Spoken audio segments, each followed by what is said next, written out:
La inmigración limitada y razonable, es decir, aquella enfocada a cubrir las necesidades y las carencias de la sociedad de acogida, no solo no supone ningún problema, sino que de hecho es un fenómeno positivo.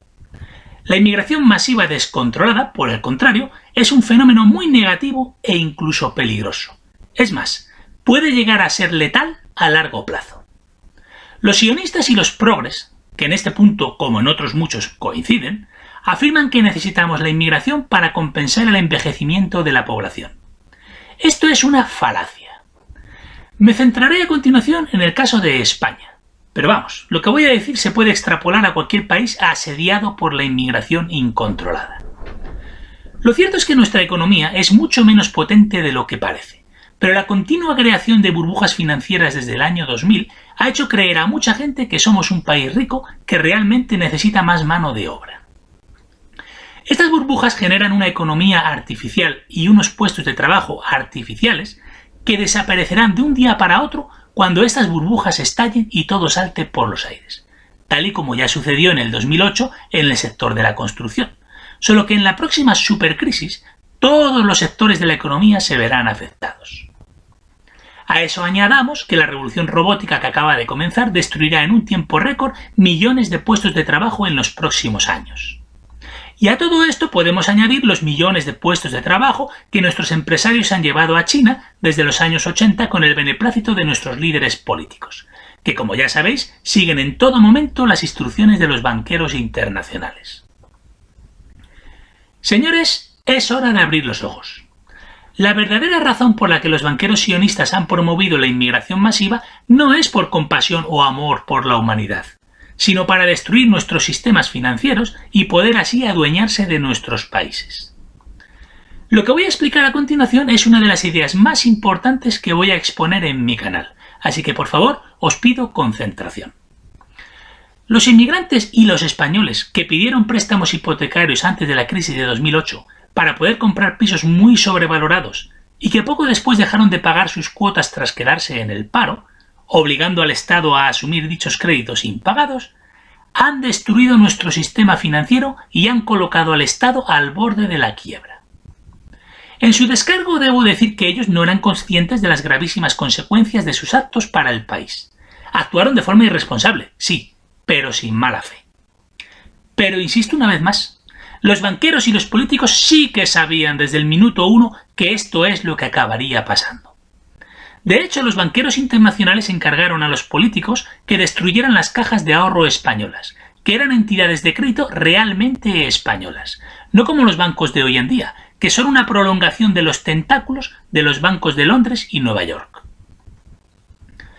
Todos estos españoles e inmigrantes actuaron de forma irresponsable al comprar unos pisos que no se podían permitir y el resto de ciudadanos hemos sido obligados a salir en su rescate. Esto es gravísimo. Y como digo, no solo los inmigrantes fueron inducidos a cometer este error. Muchos españoles cayeron en la misma trampa. Pero tal vez ahora no estaríamos en esta situación tan crítica y desesperada si la banca hubiera sido más estricta a la hora de conceder créditos, especialmente a los extranjeros. Pues para la banca es fácil seguir el rastro de los españoles morosos y exigir que al menos devuelvan parte del dinero prestado. Pero es imposible seguir el rastro de los extranjeros morosos, pues estos regresaron a sus países de origen, donde ya es imposible reclamar ninguna deuda. Una deuda o pufo que vamos a pagar los españoles a través de nuestros impuestos en las próximas décadas. Y eso sin contar con todos los bienes públicos o estatales que nos vamos a ver obligados a malvender para hacer frente a esta infame deuda que unos extranjeros irresponsables han generado. De momento ya hemos malvendido la mitad de AENA y la mitad de loterías del Estado. Eso de momento. Hablemos claro. Estos extranjeros tendrían que haber permanecido en España hasta devolver el dinero que pidieron prestado, y no huir de aquí dejando tras de sí una enorme deuda sin pagar, una deuda que ahora tendré que sufragar yo con mis impuestos. Porque esta deuda la voy a pagar yo, no los perroflautas que ni trabajan ni pagan impuestos, pero que exigen la abolición de las fronteras.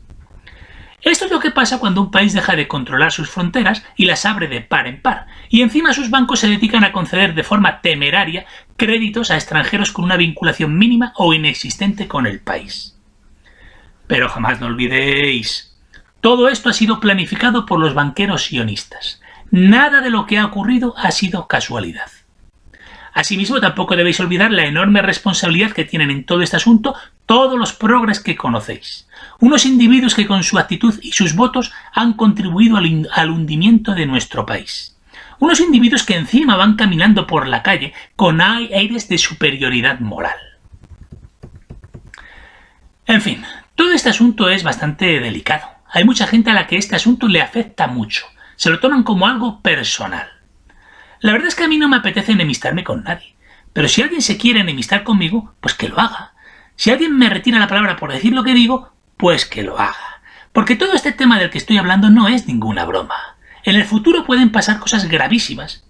De hecho, ya están pasando. Y a buen entendedor pocas palabras bastan. Y yo no tengo ninguna intención de esconder la cabeza debajo del suelo, como hacen las avestruces y los pusilánimes. Y si los progres tienen las ideas muy claras, han de saber que los demás también tenemos las ideas muy claritas, y que no vamos a permitir que se salgan siempre con la suya. Y si se enfadan, pues que se enfaden. Que se vayan acostumbrando al hecho de que en el mundo hay gente que no piensa como ellos, y que los demás no vamos a aceptar que se haga siempre lo que ellos quieren. Ya estamos hartos de sus imposiciones, de sus chantajes emocionales y de sus lloriqueos. Hablemos ahora un poco de nuestros amiguitos favoritos, los banqueros sionistas. Todos nosotros hemos visto centenares de películas y series de televisión. Pues bien, entre todos los malvados del cine, y son muchos, para mí el personaje que mejor retrata el nivel de maldad y maquiavelismo de los banqueros sionistas y su forma de proceder es Theo Galavan, que aparece en la segunda temporada de la serie de televisión Gotham, que emite Netflix, una serie que narra la vida de Bruce Wayne en su adolescencia antes de convertirse en Batman. Echadle un vistazo, es muy esclarecedor. Os hago un resumen. Theo Galavan es un hombre desconocido, de unos 50 años, que acaba de llegar a Gotham. En secreto ayuda a escapar a unos cuantos psicópatas de la cárcel y forma con ellos un grupo llamado Maniacs, creando el caos en la ciudad. Poco después todos mueren de forma violenta y Theo Galavan, que se las ingenia para parecer el héroe que acaba con ellos, es elegido por mayoría aplastante alcalde de Gotham. ¡Ay, la masa! Siempre tan manipulable. Ahora, decidme, ¿no habéis detectado que últimamente hay un poco de caos en las ciudades de vuestros países? Ajá. Bueno, pensad que esto es solo el principio. Si tu país está bajo su control, que son casi todos, ya sabemos que su objetivo es sustituir la moneda de tu país por una moneda digital internacional. Y si tu país no está bajo su control, entonces su objetivo es derrocar a tu gobierno y colocar a sus lacayos en su lugar, para a continuación implantar dicha moneda digital internacional. Por cierto, no os he contado cómo acaba la historia. Al final Theo Galavan es desenmascarado por un policía incorruptible, que además lo acaba ejecutando a sangre fría.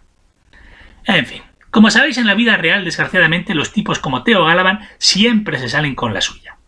Por eso los seres humanos nos hemos inventado la literatura y el cine, y previamente la religión, para que al menos en el mundo de la ficción los malvados sean castigados por sus actos y no se salgan siempre con la suya. Pero la serie continúa. ¿Qué sucede a continuación? En la siguiente temporada, el espectador descubre que la ciudad de Gotham está dirigida desde la sombra por una sociedad secreta que se hace llamar la Corte de los Búhos. La Corte de los Búhos. En fin, mis oyentes habituales ya saben que uno de los símbolos favoritos de los masones es precisamente la figura del búho, una figura que incluso aparece en el billete del dólar y en los jardines del Capitolio de Washington. Pues bien, esto es lo que le dice el líder de este grupo al joven Bruce. Pero no os llevéis engaño. En el fondo, el destinatario de este mensaje es el espectador. Sois vosotros. Dice este sujeto: a través de los siglos hemos intentado detener el ciclo de crimen y violencia que afecta a Gotham y a todos los países en general. Pero nuestro esfuerzo ha sido en vano. Siempre acabamos fracasando. ¿Sabes por qué sucede esto? Porque la gente tiene miedo, y el miedo engendra desesperación. Nosotros queremos acabar con el miedo y poner fin a este ciclo destructivo. Nos preocupamos por la gente. Esto sí que es bueno. Está tratándonos de convencer de que las sociedades secretas están compuestas por gente buena y muy bien preparada que se preocupa por nosotros, que es casualmente lo mismo que dicen los masones, que se autodefinen como filántropos. Otra casualidad. Nuestros periódicos siempre presentan a personajes como Bill Gates, Warren Buffett o George Soros con esta coletilla: financiero y filántropo. Madre mía. Dicen que en la sociedad hay mucha violencia, miedo y resentimiento. Claro. Y el hecho de que ellos se estén apropiando de absolutamente todo no tiene nada que ver con ello, ¿verdad? La jeta de esta gente es impresionante. Aunque ellos se autocalifiquen de filántropos y sabios filósofos, menudos fantasmas, a la hora de la verdad no son más que unos simples mafiosos, aunque de un nivel superlativo, eso sí. O sea, mucho más sofisticados y peligrosos que los típicos mafiosillos de tu ciudad. Ayer leí en el periódico una entrevista a un abogado corrupto ucraniano. Él explicaba que el dilema que se le presenta a mucha gente como él, que preferiría ser honrado, no es aceptar o rechazar un soborno, sino aceptar un soborno o que maten a tus hijos. Este es el mundo en el que vivimos, y cuanto antes lo entendamos y lo asumamos, mejor para todos. Ahí fuera hay gente realmente dura y peligrosa, y lo mejor que podemos hacer los que somos normales es demostrar a esta gente que nosotros, los ciudadanos civilizados, no tenemos ningún inconveniente en ponernos a su nivel, y que si se pasan de la raya los eliminaremos sin contemplaciones. Todo lo demás será interpretado como un signo de debilidad. A continuación podría ponerme en plan de demagogo y afirmar que hay en marcha una gran guerra por el control de nuestros países, que hay dos bandos y que debéis elegir en cuál queréis estar, en el bando de los malvados sionistas satánicos o en el bando de los buenos, el de los nacionalistas. Pero esto sería muy maniqueo por mi parte, y yo puedo tener muchos defectos, pero creo que sabéis que ni soy un hipócrita ni soy un demagogo. No hay dos bandos, hay tres. El de los sionistas, el de los antisionistas nacionalistas o identitarios, y el de los antisionistas progresistas o multiculturalistas. Atención a lo que voy a decir ahora, porque a priori es una locura, pero si lo pensáis bien, es una medida brillante que nos hará felices a todos, y que evitará que en los próximos años estallen a lo largo y ancho del planeta multitud de cruentas guerras civiles, pues todas las sociedades se están dividiendo en dos bandos irreconciliables, de tal forma que lo mejor que podemos hacer es separar a estos dos bandos antes de que sea demasiado tarde. En un mundo ideal, esto es lo que tendría que suceder en los próximos 20 años. Que los antisionistas nacionalistas y los antisionistas progresistas unan sus fuerzas para derrotar a los banqueros sionistas. Y una vez les hayamos derrotado, que cada país se divida en dos, tal y como hicieron la India y Pakistán en 1947, o Corea del Norte y Corea del Sur en 1948, pero sin sus guerras y sus muertos, claro, que eso es precisamente lo que quiero evitar con la fórmula que propongo. De forma preventiva y voluntaria, que a un lado se vayan a vivir los ciudadanos con una visión nacionalista e identitaria, y al otro que se vayan a vivir los ciudadanos con una visión cosmopolita y multicultural, aceptando todos con total naturalidad el hecho de que otras personas tengan una cosmovisión y una forma de hacer las cosas diferente. Señores, estoy describiendo el paraíso aquí en la Tierra, pues en este escenario cada ciudadano de verdad va a poder escoger en qué tipo de sociedad quiere vivir, no como ahora, en la que todos somos obligados a compartir el espacio con individuos con una cosmovisión totalmente incompatible con la nuestra y a pagar un montón de impuestos gestionados y robados por políticos que están a servicio de los banqueros sionistas. Con la fórmula que acabo de proponer no solo se evitarán muchas guerras civiles en las próximas décadas, sino que además construiremos un mundo maravilloso.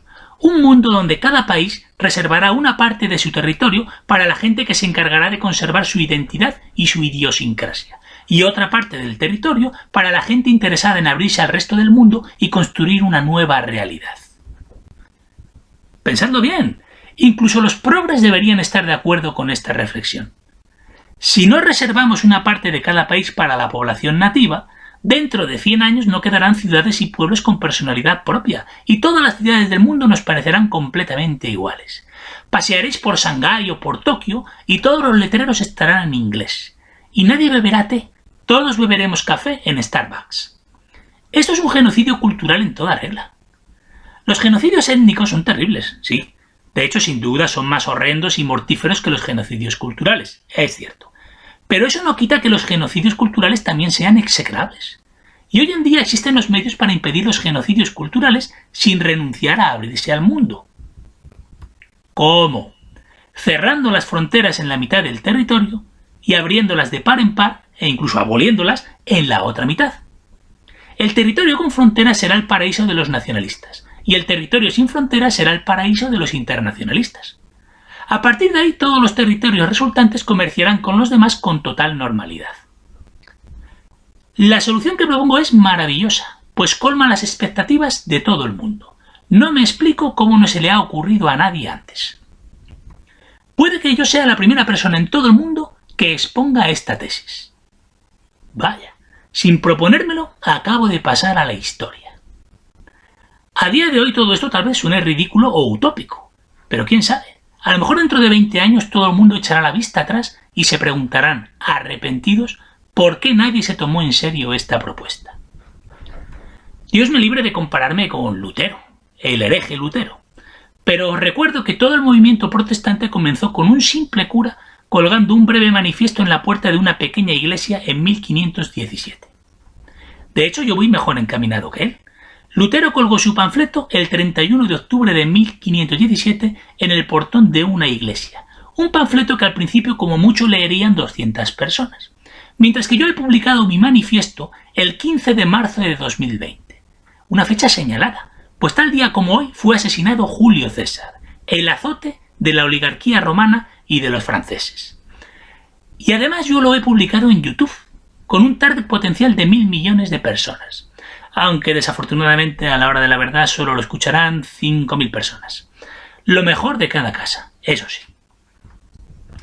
En fin, yo he hecho todo lo que está en mi mano para evitar futuros disgustos a la humanidad. Pero la humanidad es como es, y aunque todo el mundo lo niegue, es evidente que a los seres humanos nos gusta la jarana y el lío. Y cuanta más jarana y más lío, mejor. ¿Qué le vamos a hacer? Así es la vida. C'est la vie. O como diría Julio César, para lo bueno o para lo malo, alea jacta est. La suerte está echada.